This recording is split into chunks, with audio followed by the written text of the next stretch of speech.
কেমন আছো ছাত্ররা? আমি সুলতান স্যার অষ্টম শ্রেণীর ইতিহাসের বই পড়াবো তোমাদেরকে।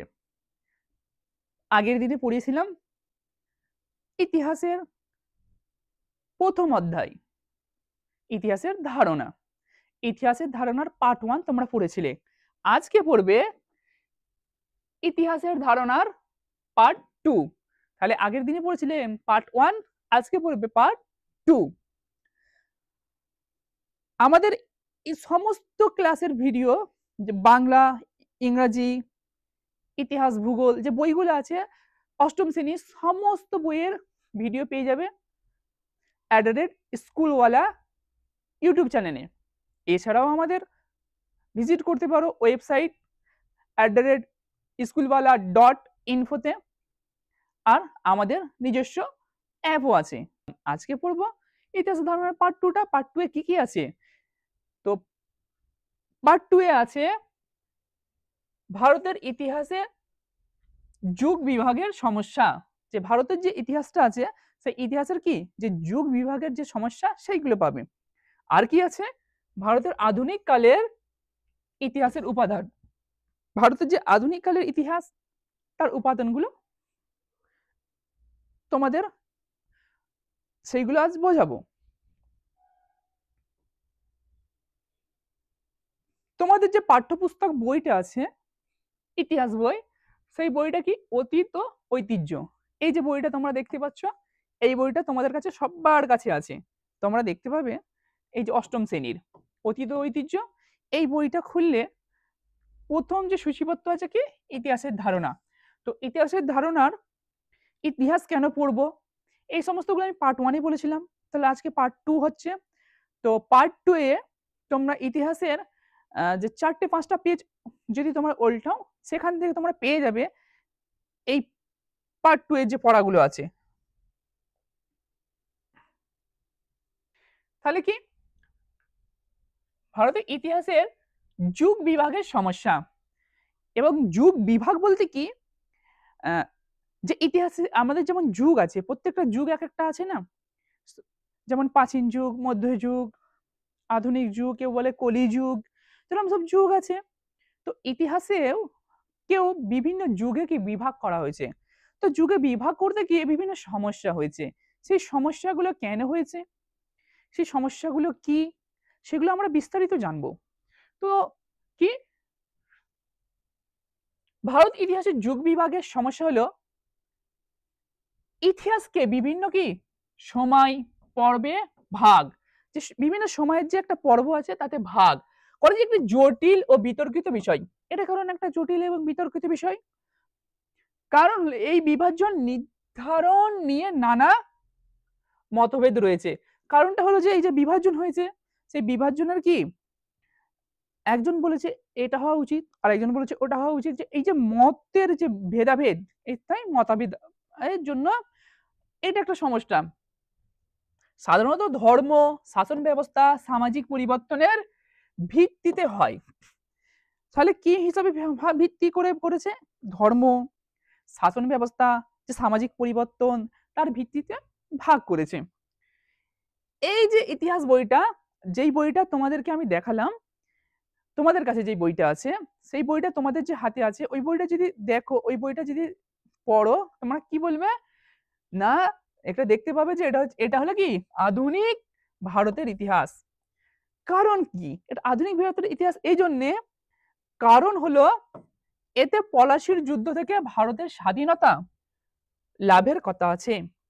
যে 1957 সালে যে পলাশির যুদ্ধ হয়েছিল, সেখান থেকে শুরু করে 1947 সালের যে ভারত স্বাধীনতা লাভ করেছিল, সেই স্বাধীনতার কথাও আছে।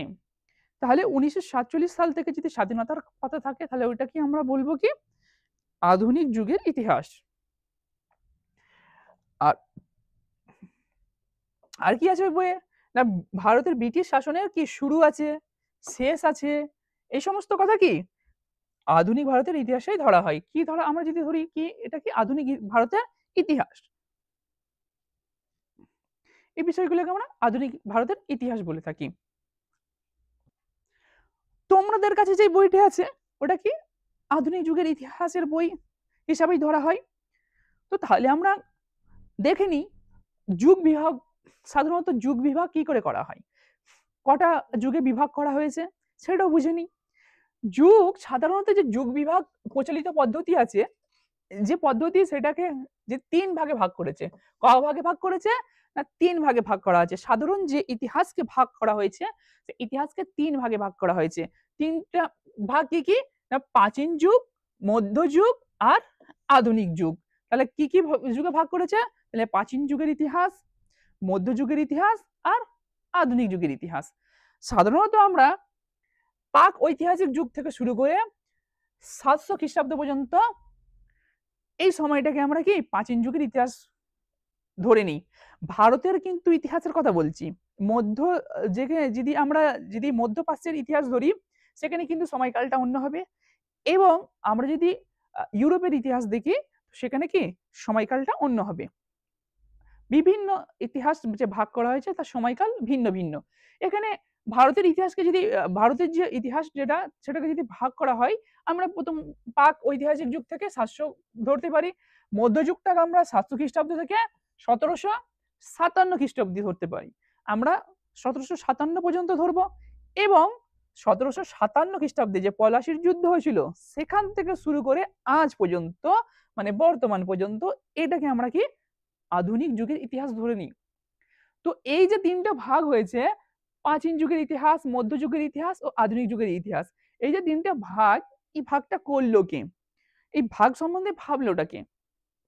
দেখো 1808 খ্রিস্টাব্দে মৃত্যুঞ্জয় বিদ্যালঙ্কার রাজাবল্লী, এখানে যে হাইলাইট করা আছে দেখতে পাচ্ছ তোমরা নাম, মৃত্যুঞ্জয় বিদ্যালঙ্কার রাজাবল্লী নামে একজন কি ইতিহাসের বই লিখলেন। তিনি কি করলেন? ইতিহাসের বই লিখতে গিয়ে কি করলেন? খুঁজতে শুরু করলেন যে যুগ, সাল, তারিখ উনি খুঁজতে শুরু করলেন। যে তো খুঁজতে গিয়ে কি সময় গণা যে শুরু করেছিলেন উনি, তখন কি মহাভারতের রাজার যুধিষ্ঠির কাল থেকে শেষ পর্যন্ত কি রাজাবলী কলি যুগের সময়ে এসে শেষ হয়। উনি একদম চলে গেলেন কি মহাভারত, এবং সেখান থেকে খুঁজতে খুঁজতে খুঁজতে খুঁজতে খুঁজতে খুঁজতে উনি এলেন কি একেবারে কলিযুগে চলে আসলেন। এসে উনি ইতিহাসকে 3 ভাগে বিভক্ত করলেন। সেই 3টে ভাগ কি? প্রাচীন যুগ, মধ্যযুগ আর হচ্ছে আধুনিক যুগ। তো অনেক সময় কি ওটা কলিযুগ বলে ব্যবহার করা হতো, কিন্তু এটা আধুনিক যুগ। 3টে তাহলে কি কি ভাগ করলো? প্রাচীন, মধ্য, আধুনিক যুগ।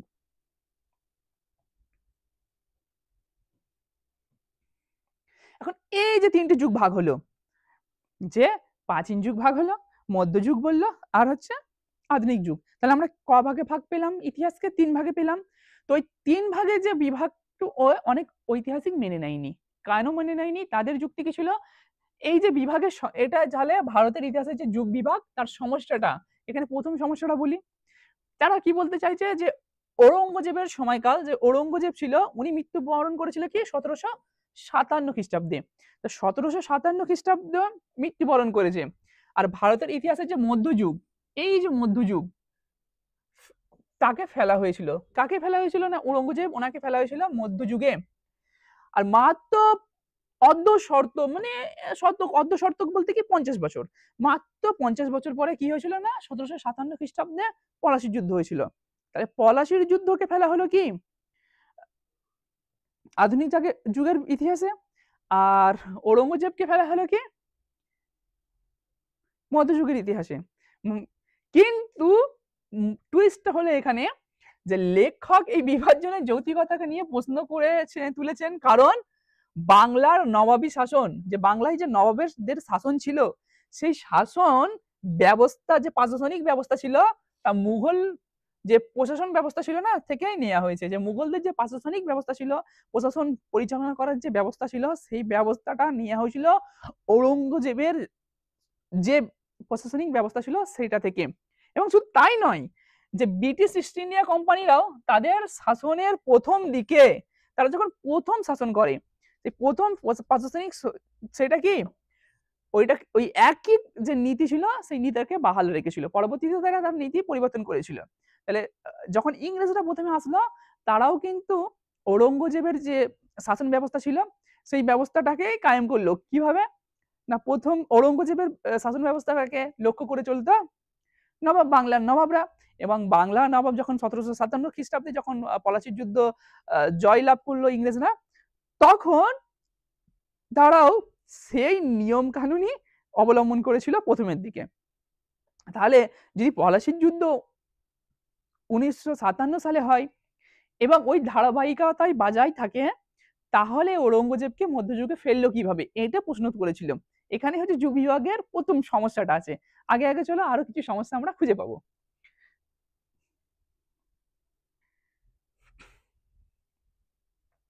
তাহলে আমরা কি বুঝলাম?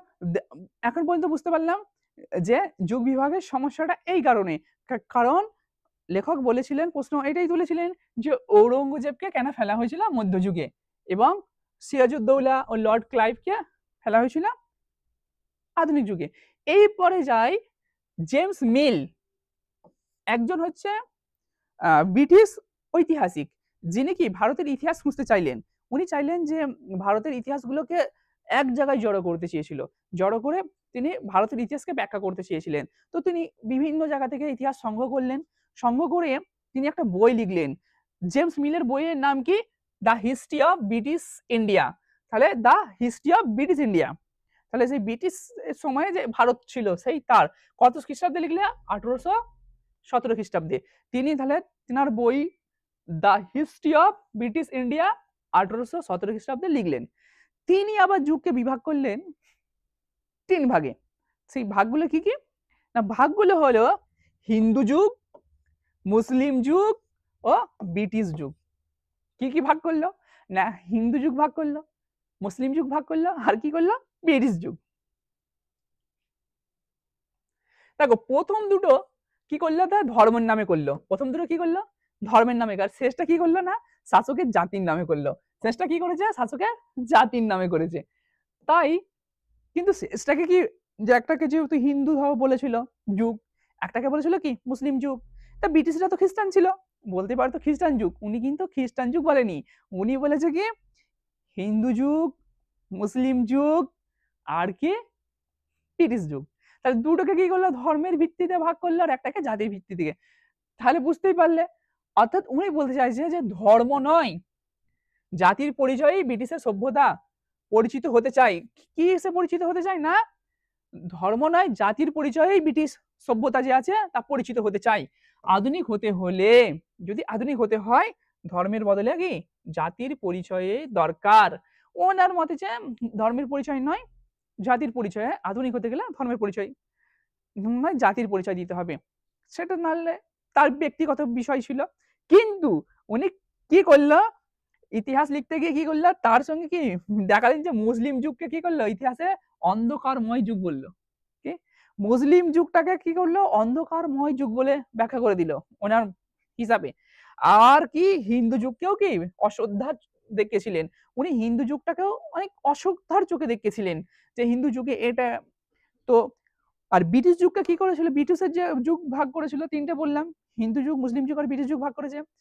দুটো ধর্মের নামে ভাগ করেছে, একটা নিজের জাতির নামে ভাগ করেছে। আর যে মুসলিমের যে যুগটা ছিল মধ্যযুগ বলেছে, সেটাকে কি করেছে? অন্ধকারময় একটা যুগ বলে ব্যাখ্যা করেছে। আর হিন্দু যে যুগটাকে বলেছে সেটাকেও কি করেছে? না একটা অশ্রদ্ধার চোখে দেখিয়েছে। আমরা আমরা কি পেলাম? দুটো না মিলের লেখা ইতিহাস থেকে আমরা দুটো বিষয় তৈরি হলো। যে প্রথমটা তো বললাম ভারতের ইতিহাসে কি যুগ বিভাগ করা শুরু হলো কি শাসকের ধর্মের পরিচয়ে।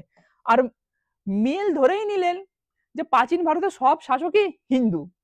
উনি ধরেই নিয়েছেন, হ্যাঁ, যে উনি বলছে যে সব শাসকই হলো হিন্দু। হিন্দু যুগ বলেছে মানে সব শাসকই, উনি ধরেই নিয়েছে যে সব শাসক হিন্দু। তাই জৈন ধর্মাবলম্বী চন্দ্রগুপ্ত মৌর্য, চন্দ্রগুপ্ত মৌর্যর মতো একটা মহান শাসক, তেনাকেও কি উনি কি করলো? আর তাছাড়াও যিনি বৌদ্ধ ধর্মাবলম্বী বিম্বিসার, এবং বিম্বিসারের মতো যে শাসক ছিলেন যিনি বৌদ্ধ ধর্ম অবলম্বন করতেন, তাকেও কি করলো?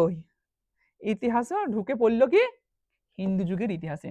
তাহলে ওনাদের ইতিহাসগুলোকেও হিন্দু যুগের ইতিহাসে উনি নিয়ে আসলেন, বললে যে সব হিন্দু যুগের ইতিহাস বলে ব্যাখ্যা করলেন। চন্দ্রগুপ্ত মৌর্য জৈন ধর্মাবলম্বী ছিল, আর বিম্বিসার ছিল বৌদ্ধ ধর্ম। তো উনি সবাইকে এক জায়গায় নিয়ে এসে কি বললেন যে হিন্দু যুগ। তো এটা তো যুক্তিসঙ্গত নয়। এইভাবেই মধ্যযুগের সব শাসককে কি করলো, মুসলমান ধর্মের সঙ্গে একাকার করে দিলেন। কি করলেন, যা উনি যেমন প্রাচীন যুগটাকে হিন্দু যুগ বলে ব্যাখ্যা করলেন, ব্যাখ্যা করে সমস্ত রাজা মহারাজা তাদের শাসন ব্যবস্থা সমস্ত কিছু হিন্দুতে প্রবেশ করলেন, তেমনি মধ্যযুগেও সমস্ত কিছুকে মুসলমান যে ধর্মাবলীর মধ্যে বা ধর্মের সঙ্গে কি যুক্ত করে দিলেন। সবাইকে বলে দিলেন যে মধ্যযুগটাকে উনি বললেন মুসলিম যুগ। ফলে কি হলো, ফলে কি মুঘল সাম্রাজ্য আকবরের মতো উদার শাসক ধর্মের পরিচয়ে আটকে পড়লেন। যে আকবরের মতো একটা মহান শাসক তিনিও কিন্তু কি ধর্মের পরিচয়ে আটকে পড়লেন। তাই যে এই যে উনি ব্যাখ্যা করলেন, এই নিজের মতো করে সবাইকে এক একটা ধর্মেই বেঁধে দিলেন। তাহলে কি দ্বিতীয়ত আমরা কি ভাবলাম, ভারতের ইতিহাসকে মিল 3টে ধাপে একেবারে ছকে বেঁধে দিলেন, হিন্দু, মুসলিম, ব্রিটিশ। যুগ বিভাজনের ভিত্তি, যে যুগ বিভাজনের ক্ষেত্রে ধর্মভিত্তিক বিভাজন যে হিন্দু মুসলিম ও ব্রিটিশ যুগ করা হয়েছে, বিশেষ করে উপনিবেশিক যারা ইতিহাসবিদ আছে তারা কি এটা মানতে চায়নি। কেন মেনে নেব আমরা, এটা মানা সম্ভব নয়। অনেকেই বিভাজনকে যে যথাযথ মনে করেন না, কারণ এতে সমাজের প্রকৃত যে পরিবর্তনের ছবি তা প্রতিফলিত হয় না, যে সমাজের যে আসল ছবি সেই ছবিটা কিন্তু উঠে আসেনি। উনি ওনার মতো করে ব্যাখ্যা করেছেন, তাই যারা ইতিহাস লিখেছেন, আরো যারা ইতিহাস নিয়ে গবেষণা করেছেন তারা সেটা মেনে নিলেন না, বলে না এটা যুক্তিযুক্ত নয়। আবারও যদি আমরা দেখি, ইলতুৎমিশ যখন মারা গেল, ইলতুৎমিশ যখন মারা গেছেন, যখন মারা গেল তখন কি তেনার মেয়ে কে ছিল, রাজিয়া সুলতানা। তোমরা তো জানোই যে রাজিয়া সুলতানা ছিল। তো তার রাজিয়াকে কি হলো, দিল্লির শাসন ভারে বসানো হলো। যখন ইলতুৎমিশ মারা গেলেন তখন দিল্লির যে সিংহাসন, সেই সিংহাসনে কাকে বসানো হলো, রাজিয়া সুলতানাকে বসানো হলো। তো রাজিয়া সুলতানা যখন বসলেন, তো তিনি কি হলেন, শাসক, তাই না, একটা নারী শাসক হলেন। তখন কখন হলেন না, মধ্যযুগে, তাই তো নির্বাচন। তখন কি করলেন, রাজিয়া সুলতানা হলেন। অন্যদিকে অষ্টাদশ শতকের বা তারপরেও ব্রিটিশ ইস্ট ইন্ডিয়া কোম্পানির গভর্নর জেনারেল বা প্রশাসনিক কর্তার পদে কোনো নারীর খোঁজ পাওয়া যায় না। তাহলে আমরা কি দেখলাম, আমরা দেখলাম যে মধ্যযুগে যেখানে মুসলিম শাসন চলতো, সেই সময় ইলতুৎমিশ উনি মারা যাবার পরে ওনার মেয়ে কিন্তু বসলো, কিন্তু এখানে কোনো নারীর খোঁজ পাওয়া গেল না। তাহলে প্রশ্ন উঠতেই পারে, যদি আমরা নারী শাসন ক্ষমতার নিরিখে বিচার করে থাকি, কারণ আমরা তো ইতিহাসকে বিভিন্নভাবে দেখতে পারি, যেমন সময়কাল হিসাবে দেখতে পারে, দেখেছে কেউ ধর্মের হিসাবে দেখেছে। আমরা যদি নারী শাসন ব্যবস্থা হিসাবে দেখি, তাহলে তো কি হবে, এটা আধুনিক হবে না? আধুনিক কি কি আধুনিক নয়, কোনটা আধুনিক নয়? অবশ্যই আধুনিক হবে। যদি আমি নারীর সক্ষমতা হিসাবে দেখি, যে নারী একজন রাজা হয়েছে, তো সেখানে পুরো শাসন ভার গ্রহণ করেছেন, সেখানে তো কি হবে, এটাকে আধুনিক যুগে ফেলা হবে। কিন্তু শুধু কি তাহলে আগে জন্মেছেন বলেই কি সুলতান রাজিয়াকে কি মধ্যযুগের বৃত্তে পড়তে হবে? তাহলে কি তিনি আগে জন্মগ্রহণ করেছেন বলেই কি তেনাকে মধ্যযুগে পড়তে হবে? তাহলে আমরা যেটা বুঝতে পারলাম, আধুনিক যারা ইতিহাসবিদ আছে তেনারা, যে আধুনিক ইতিহাসবিদরা শুধু রাজনৈতিক পরিবর্তনের ভিত্তিতেই নয়, বরং ওনারা শুধু রাজনৈতিক একটা পরিবর্তন হবে, কোন একটা শাসন পরিবর্তন হবে, তাতেই তার মাধ্যমে যে ইতিহাসকে আমরা যুগ বিভাজন করবো তাকে মেনে নেয়নি। ওনারা কি বলেছে, যে সামগ্রিক, যে একটা সামগ্রিক সামাজিক সাংস্কৃতিক অর্থনৈতিক পরিবর্তনের ভিত্তিতে যুগ বিভাজনের কথা বলেন। একটা সামগ্রিক পরিবর্তন হবে। সেই সামগ্রিক পরিবর্তনটা কি না, হবে যে সামাজিক পরিবর্তন, সাংস্কৃতিক, অর্থনৈতিক সমস্ত কিছু নিয়ে যে পরিবর্তন হবে, সেই পরিবর্তনের ভিত্তিতে যোগ বিভাজন করা উচিত বলে ওনারা। আরেকটা জরুরি কথা হলো, ইতিহাস থেকে আমরা তাহলে বুঝতেই পারলাম প্রথমটা, যে একটা সামগ্রিক আমরা সমস্ত কিছুকে বিবেচনা করে তারপরে ইতিহাসের যুগ বিভাজন করতে পারি। এরপরে আমরা বুঝছি যদি আর একটা কি জরুরি কথা হলো, সেটা হচ্ছে কি বর্তমানের যে থেকে যে দূরত্ব, এই দূরত্ব সময়ের হিসাবে যত বেশি হবে, ইতিহাসের বিষয় তত নিয়ে কি বাদ বিতর্কের কি চরিত্রই তত বদলাবে। যখনই ইতিহাস সময় আরো আরো আরো আরো আরো আরো পিছিয়ে যাবে, তখন কি বিতর্ক আরো বাড়বে।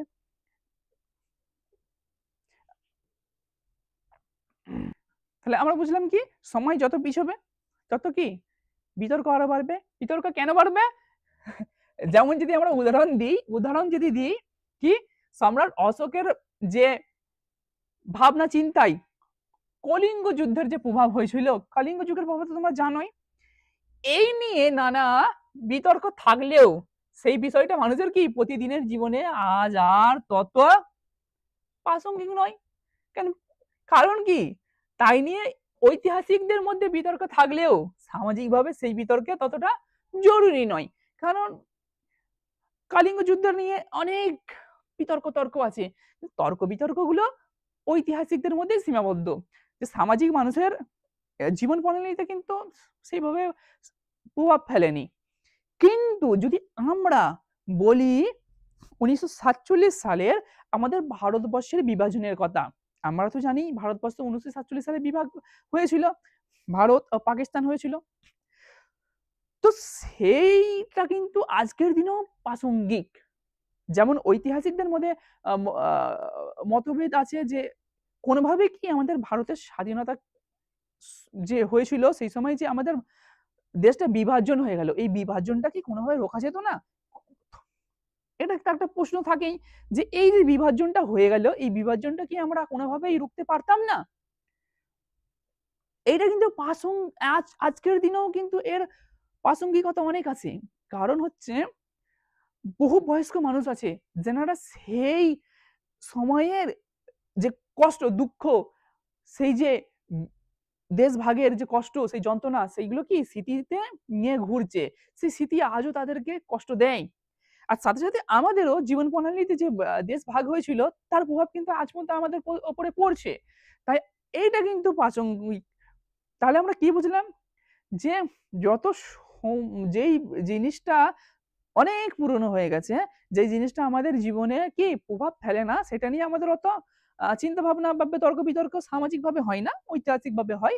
কিন্তু যেই বিষয়টা আমাদের জীবনে প্রভাব ফেলে সেই জিনিসটা আমাদের ঐতিহাসিকের সাথে সাথে সামাজিক ভাবেও কি তর্ক বিতর্কের বিষয় হয়ে থাকে। দেখো 1757 সাল থেকে আধুনিক যুগ ধরা হয়, তাই 1757 থেকে আজকে যদি 2025 পর্যন্ত যদি আমরা হিসাব করি, কত 400 500 450 500 বছর বয়স সময় যাবে। তা এই যে 400 500 বছর গেছে সামান্য সময়, তো এই যে সময়টা আগের যে মধ্যযুগ বা প্রাচীন যুগের থেকে কি অনেক কম।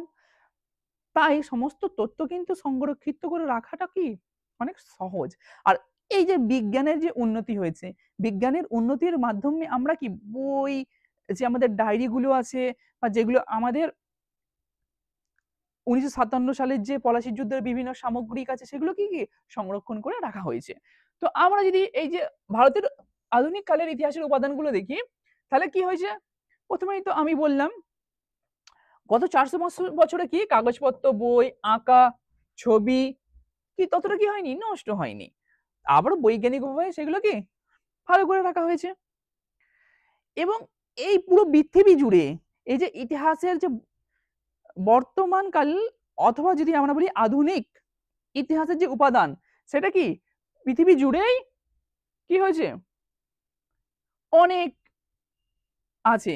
তো এই যে বৈচিত্র্যটা যে আছে অনেক বেশি আছে। যেমন আধুনিক কালের ইতিহাসে এতটা বৈচিত্র্য পাওয়া যাবে না, কারণ সব তথ্য তো সংরক্ষিত নেই, মধ্যযুগেও সমস্ত তথ্য সংরক্ষিত নেই। কিন্তু আধুনিক কালের ইতিহাসে প্রাচীনের মধ্যযুগের তুলনায় আধুনিক কালের ইতিহাসে উপাদানগুলো অনেক বেশি আছে। আর এই উপাদানগুলো ব্যবহার করে ভারতে যে উপনিবেশিক শাসন হয়েছিল, জাতীয়তাবাদ হয়েছে, আন্দোলন হয়েছে, সামাজিক সাংস্কৃতিক পরিবর্তন এবং রাজনৈতিক এবং উত্থান পতন সম্পর্কে জানা যায়। তাহলে আমরা এই জাতীয় এই সমস্ত উপাদানগুলো ব্যবহার করে আমরা এই সমস্ত কিছু কি জানতে পারি। তাহলে আমাদের উপাদানগুলো কি কি ছিল সেগুলো একটু জানতে পারি। উপাদানগুলো ছিল, আমি পরপর এক একটা করে বলছি এবং সেইগুলোর গুরুত্বগুলো আমাদেরকে গল্প ছলে ব্যাখ্যা করে দিচ্ছি। উপাদান হলো বই,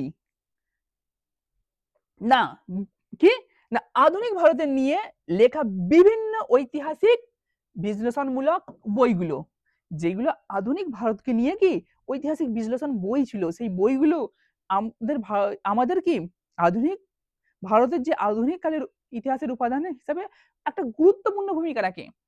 এই আধুনিক যুগের সামাজিক আর অর্থনৈতিক রাজনৈতিক অবস্থা বুঝতে কি সাহায্য করে।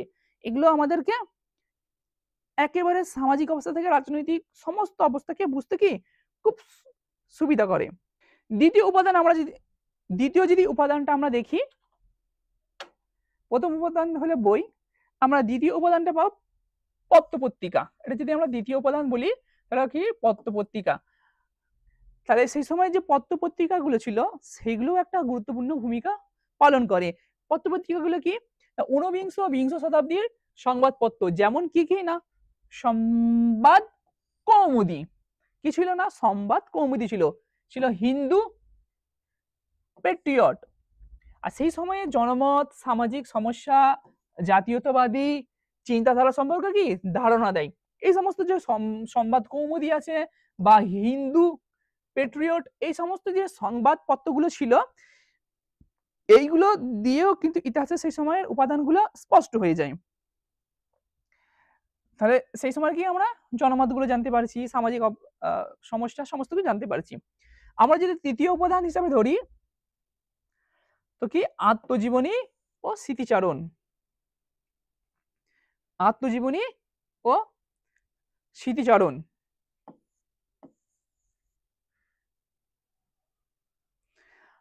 আত্মজীবনী স্মৃতিচারণটা কি? আত্মজীবনী মানে কেউ যদি নিজের জীবনকে লেখে, আত্ম মানে নিজের, তাহলে তার জীবনের যে ঘটনা সেইগুলো হচ্ছে আত্মজীবনী।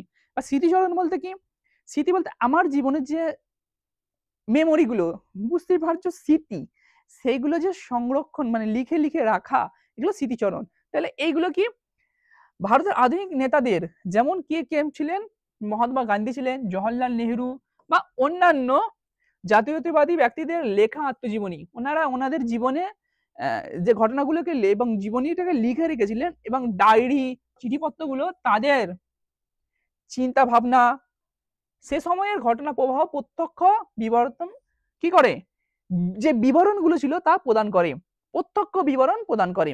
তাহলে ওনাদের যে কি উনি যিনি ধরুন গান্ধীজি লিখেছেন, গান্ধীজির যে চিন্তাধারা ছিল অহিংসা, সেটা ফুটে উঠেছে কি তেনার আত্মজীবনীতে। এছাড়াও আমাদের জওহরলাল নেহরু মহাশয়, ওনার যে আমাদের ভারতের প্রথম প্রধানমন্ত্রী কিন্তু উনি হয়েছিলেন স্বাধীনতার, তো ওনারও জীবনী থেকে আমরা কি পাই, সেই সময়ের যে ইতিহাসের যে উপাদানগুলোও কিন্তু আমরা পেয়ে থাকি। আমরা যদি চতুর্থ উপাদান হিসাবে ধরি,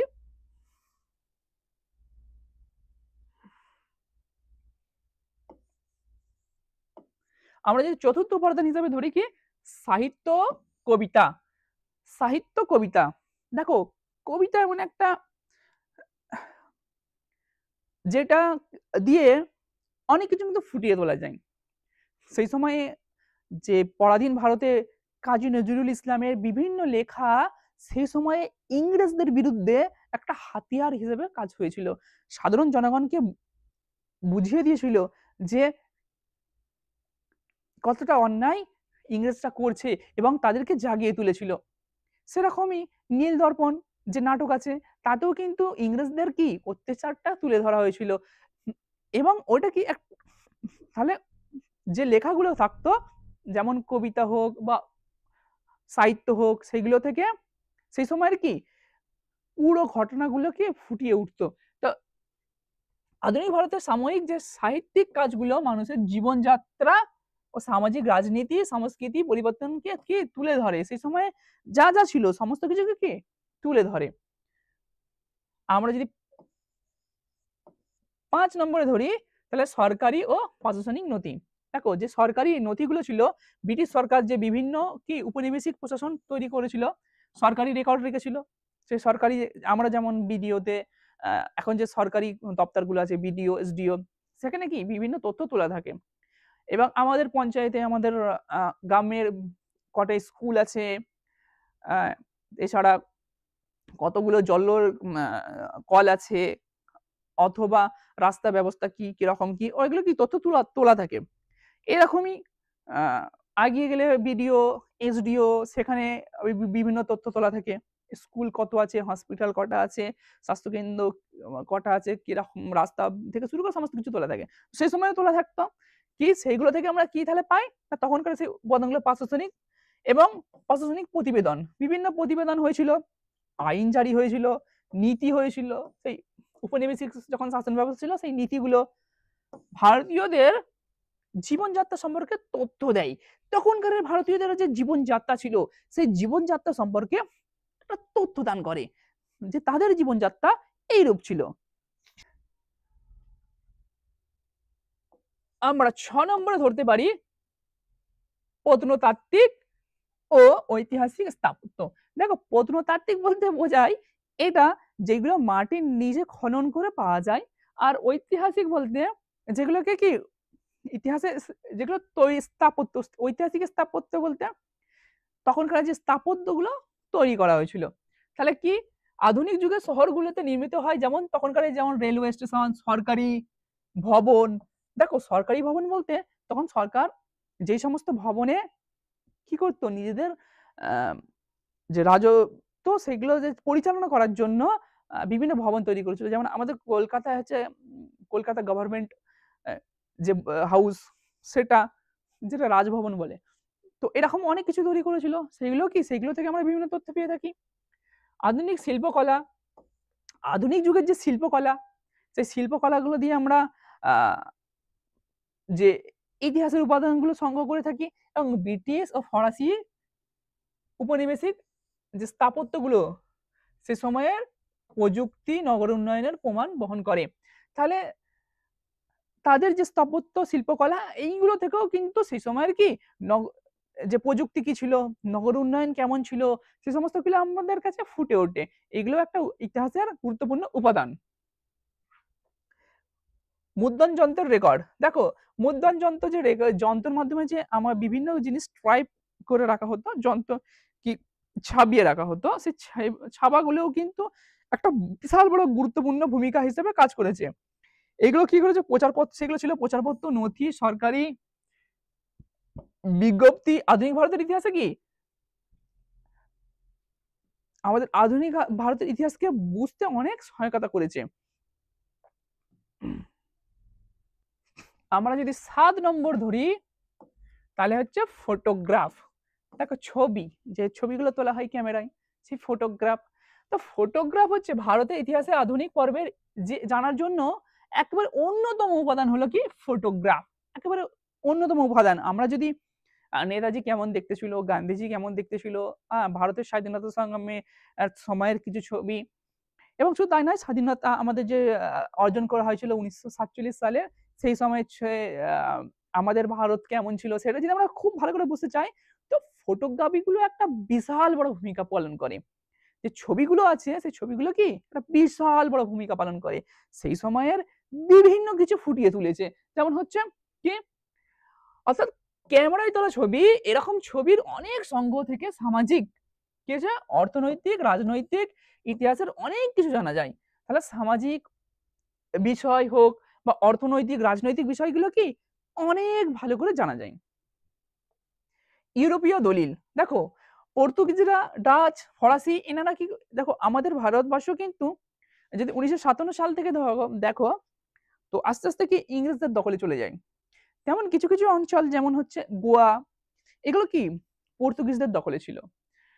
তো তাদেরও যে নথিপত্র ছিল, সেই নথিপত্রগুলো, সরকারি দলিল, আরো যে কাগজপত্র ছিল, সেইগুলো থেকেও কি আমরা আমার যে আধুনিক ভারতের ইতিহাসের যে তথ্যগুলো, সেগুলো আমরা ওখান থেকে পেয়ে থাকি। তাই এইগুলো একটা আধুনিক কালের ইতিহাসের একটা গুরুত্বপূর্ণ উপাদান হিসেবে ধরা হয়।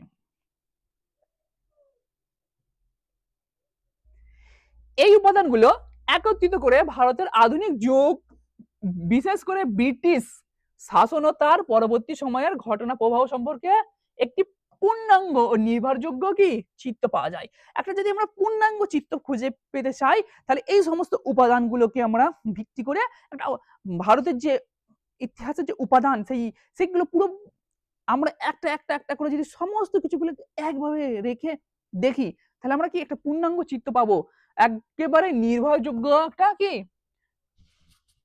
চিত্র পাওয়া যাবে। আর কিন্তু সমস্যাটা কোথায়? সমস্যাটা হলো এখানে, আমরা যে আত্মজীবনী ব্যবহার করলেই হবে না, শুধু আত্মজীবনীর উপরে নির্ভর করে ইতিহাসে বিশ্বাস করলে হবে না। কারণ কি? কারণ যিনি আত্মজীবনী লিখেছেন, ধরুন একজন ইংরেজ লিখেছেন, সে তার মতো লিখবে। একজন ভারতীয় লিখেছে, সে তার মতো লিখবে, তাই না? তিনি তার নিজস্ব দৃষ্টিভঙ্গি বিচারধারা থেকেই সবকিছু ব্যাখ্যা করেন। তাহলে যে যারা আত্মজীবনী লিখেছে, সে তার নিজের চিন্তাধারা, নিজের দৃষ্টিকোণ থেকেই ব্যাখ্যা করবে। ঐতিহাসিক যদি সেই ব্যাখ্যা পুরোপুরি মেনে নেয় বা বিচার না করেই, তাহলে কি হবে? এক পেশে হয়ে যায় বক্তব্য। তাহলে কি হবে? একদিকের বক্তব্য হয়ে যাবে। কখনো বা পুরো ভুল সিদ্ধান্ত পৌঁছে যেতে পারেন ঐতিহাসিক। তাহলে আমরা কি শুধুমাত্র যে জীবনী, কারো জীবনীকেই আমরা গ্রহণ করে সেটাকে ইতিহাস বলে মেনে নেব না, সেটাকে মানলেও কি হতে পারে না, একঘেয়ে হয়ে যেতে পারে, তাই না?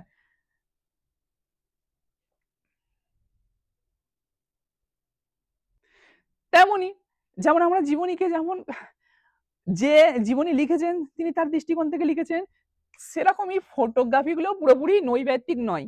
মানে হচ্ছে যে আত্মজীবনী বা জীবনী ক্ষেত্রে যেমন লেখক নিজের ইচ্ছা মতো লিখতে পারেন, সে তার নিজের ইচ্ছা মতো লিখতে পারে, তেমনি ছবি যিনি তুলেছেন, হ্যাঁ, একজন ক্যামেরা দিয়ে ছবিটা তুলেছে, সে কি করবে? তার মধ্যে তার উপরেই ক্যামেরা কি নির্ভর করে। ফলে একই বিষয়ে দুজনের তোলা ছবি দুরকম অর্থ দাঁড়াতে পারে। বুঝতে পারলে? তাহলে একজনের তোলা ছবি একরকম হতে পারে, আরেকজনের তোলা ছবি আরেক রকম হতে পারে। এখন ধরো এখানে একটা হাতি দাঁড়িয়ে আছে, হ্যাঁ, এখানে একটা হাতি আছে, ধরো এই জায়গাতে একটা হাতি আছে। তো হাতিটা এই দিক দিয়ে একজন দেখতে পেয়েছে, এই পিছনের দিক দিয়ে দেখছে, হ্যাঁ, সেই লেজটা দেখতে পেয়েছে। তো সে বললো যে হাতির একটা বড় লেজ আছে। কেউ হয়তো অনেক দূর থেকে দেখতে পেয়েছে এই পা গুলো, সে বললো হাতির বড় বড় পা আছে। কেউ মাথাটা দেখতে পেয়েছে, সে মাথাটা ব্যাখ্যা করেছে যে মাথা আছে। কিন্তু ব্যাখ্যা, যিনি পা দেখেছে সে ব্যাখ্যা করেছে গোড়ের মতো একটা পা আছে, একটা বিশাল বড় পশু আছে। আবার ওখান থেকে যে দেখেছে সামনের দিক দিয়ে, সে বলেছে একটা অনেক দূর থেকে সামনের দিক দিয়ে দেখেছে, সে বলছে একটা শুরুই শুধু আছে আর বড় একটা দেহ আছে, সে ল্যাজটাকে দেখেনি, সে তার মতন ব্যাখ্যা করেছে। তাহলে কি সামগ্রিক ব্যাখ্যা হলো না? এবং প্রশাসনিক পত্রের ক্ষেত্রেও কি এই ধরনের পার্থক্য বড় হয়ে দাঁড়ায়। কি যেমন ব্রিটিশ সরকারের চোখে বাংলা তথা ভারতের বিভিন্ন কৃষক ও উপজাতি, যারা ভারতের কৃষক ছিল, উপজাতি ছিল, তাদেরকে তারা কি বলেছিল? তাদেরকে বলেছিল যে বিদ্রোহ আন্দোলনগুলিকে কি বলেছিল? যে হাঙ্গামা বা উৎপাত বলে ব্যাখ্যা করেছিল। উনি কি বলছে? উনি যে বলতো যে ভারতীয় যে সাঁওতাল বিদ্রোহ হয়েছে, এছাড়াও যে বিভিন্ন আন্দোলন হয়েছে, ব্রিটিশরা তাদের ইতিহাসে কি লিখেছে? এগুলোকে লিখেছে হাঙ্গামা অথবা উৎপাত। কিন্তু আসলে কি সেগুলো হাঙ্গামা উৎপাত ছিল? তাদের লেখা সরকারি নথিপত্রের তেমনই বিশ্লেষণ চোখে পড়বে। তাদের যদি আমরা বিশ্লেষণ পড়ি, আমরা পড়তে থাকি, ওরকমই চোখে পড়বে। অথচ ওই আন্দোলনগুলি ভারতে উপনিবেশিক শক্তির বিরোধী আন্দোলন হিসেবে দেখলে সেগুলি অন্য মাত্রার চোখে পড়বে। কেন? যখন তিতুর মির, বিরসা মুন্ডা, সিধু কানহুরা কোন অংশেই হাঙ্গামাকারী নন, বরং কি তেনারা হচ্ছে স্বাধীনতা সংগ্রামী। তেনারা কি স্বাধীনতা সংগ্রামী, তেনারা স্বাধীনতার জন্য লড়াই করেছিলেন। তেনারা কেউ হাঙ্গামাকারী নন, তেনারা হচ্ছে স্বাধীনতা সংগ্রামী, কিন্তু ইংরেজরা কি দেখিয়েছে, তারা হাঙ্গামাকারী দেখিয়েছে। তাহলে ইংরেজদের যে তথ্য হিসাবে যদি আমরা যাই তাহলে কিন্তু ভুল হয়ে যাবে। তাই সেই সরকারি নথিপত্রই যে একেবারে বিশ্বাসযোগ্য তাও নয়। তাহলে আমরা কি পেলাম, ইতিহাসের উপাদানগুলো তো পেলাম, এবং যে কোনো একটা ইতিহাসের একটা কি নির্দিষ্ট যে বই বা জীবনী অথবা ফটোগ্রাফের উপর বিশ্বাস করেই আমরা কোনো একটা সিদ্ধান্তে যেতে পারি না। এর থেকে কি বোঝা যায়, ইতিহাস বিশ্লেষণ করাটা নির্ভর করে দেখার বোঝার ভঙ্গির উপরে। তাহলে কি বুঝলাম, যে ইতিহাস বিশ্লেষণ করাটা নির্ভর করে যে দেখছে তার ভঙ্গির হিসাবে। আর কি পেলাম, বোঝার ভঙ্গির সঙ্গে জড়িয়ে থাকে নানা কিছু, এতে বোঝার ভঙ্গির সঙ্গে জড়িয়ে থাকে নানা কিছু জড়িয়ে থাকে, সেসবের মধ্যে সমাজের স্বার্থ, উপনিবেশ বিস্তারের আগ্রহ, জাতীয়তাবাদের অর্থ, হ্যাঁ, এগুলো থাকতে পারে।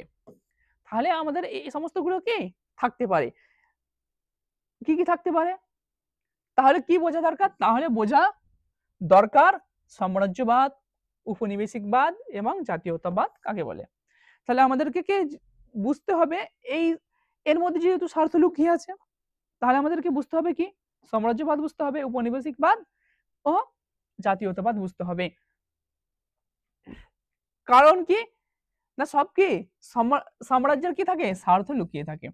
তো তাহলে সেই যদি স্বার্থটা আমরা বুঝতে চাই, একেবারে নিরপেক্ষভাবে একটা ইতিহাসকে আমরা ব্যাখ্যা করতে চাই, তাহলে আমাদেরকে কি এই সাম্রাজ্যবাদের জ্ঞানটাও থাকতে হবে, উপনিবেশিকবাদ এবং জাতীয়তাবাদ। এই তিনটে জিনিস আমি একটু অল্প অল্প করে বলে দিচ্ছি, বলে দেওয়ার পরে এই লেসনটা পরিপূর্ণ হয়ে যাবে। প্রথম যে লেসনটা তোমাদের আমি পড়াচ্ছিলাম, প্রথম পার্ট, আজকে দ্বিতীয় পার্ট পড়াচ্ছি, ইতিহাসের ধারণা, এটা পরিপূর্ণ হয়ে যাবে।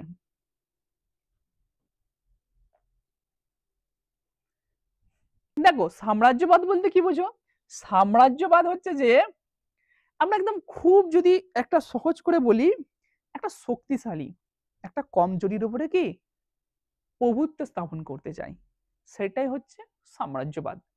এক লাইনে বলে দিই। এবং কি হবে, শুধু প্রভুত্ব স্থাপন করতে চাই না, তারপরে কি নিয়ন্ত্রণ আনতে চাই।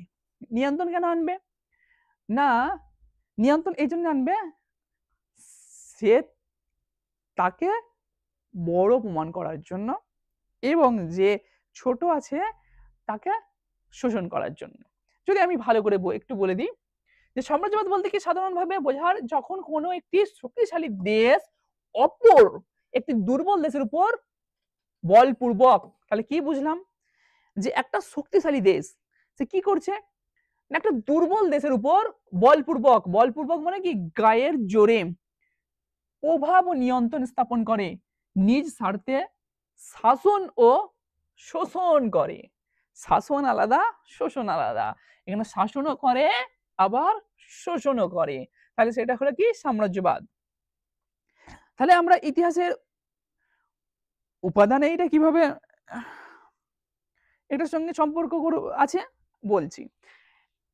শক্তিমান যখন তার অধীনে দুর্বলের ইতিহাস খুঁজতে যায়, তখন জেমস মিলের মতো পরিস্থিতি হয়।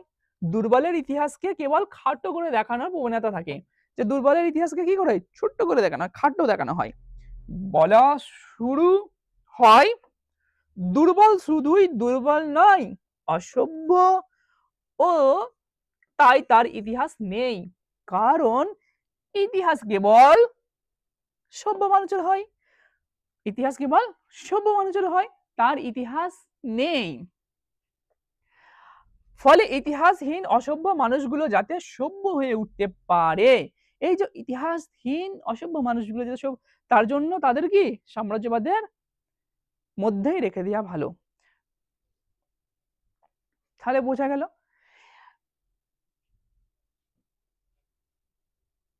আমি যদি একটু উপনিবেশিকবাদটা বলে দিই, দেখো উপনিবেশিকবাদটা বলতে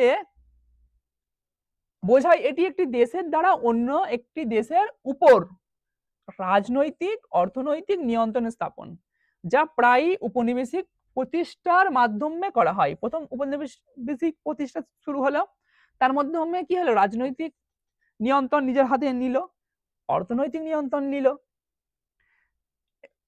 যেখানে প্রধান উদ্দেশ্য থাকে কি অর্থনৈতিক সুবিধা অর্জন করা।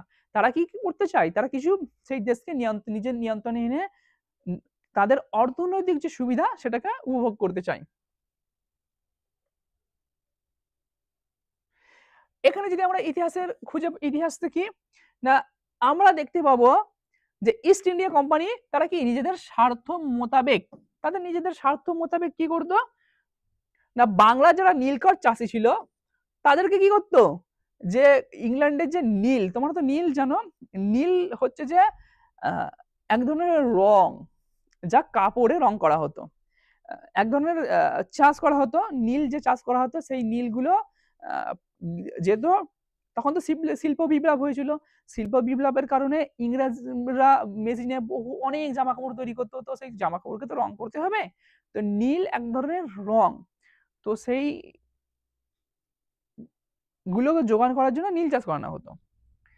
সেই নীলের চাহিদা মাথায় রেখে কি করতো, বাংলার যে ধান পাট প্রভৃতি যে চাষ কি হতো, নষ্ট হতো, কারণ তারা জোর করে চাষিদেরকে নীল চাষ করাতো তাদের স্বার্থে।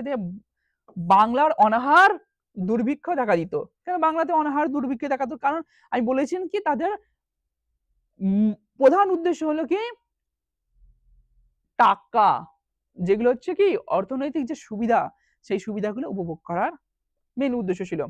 তাহলে এই যে একটি অঞ্চলের জনগণ কি সম্পদকে অন্য একটা সম্পদে কি অন্য একটা অঞ্চলে কি যে একজনের সম্পদকে অন্য একটা অঞ্চলে যদি সম্পদকে নিয়ে চলে যায়, সেটাকে যে উপনিবেশিকবাদ আমরা বলতে পারি।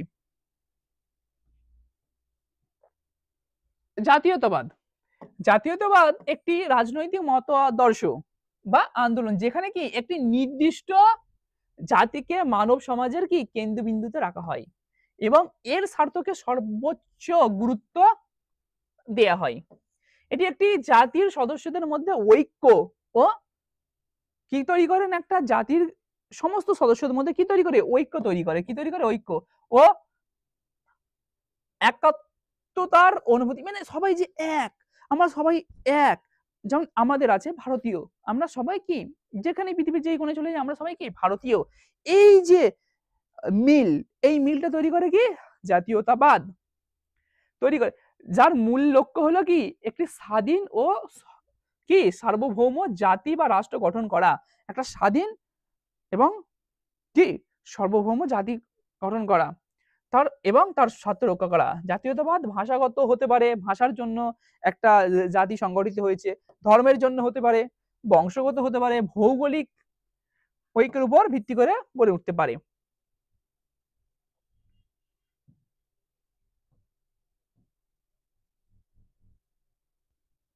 আমরা তাহলে ভারতের পাশে যে আধুনিক যুগের উপাদানগুলো বুঝলাম, তারপরে বুঝলাম জাতীয়তাবাদ, তারপরে আমরা উপনিবেশিকবাদ সমস্ত বুঝলাম।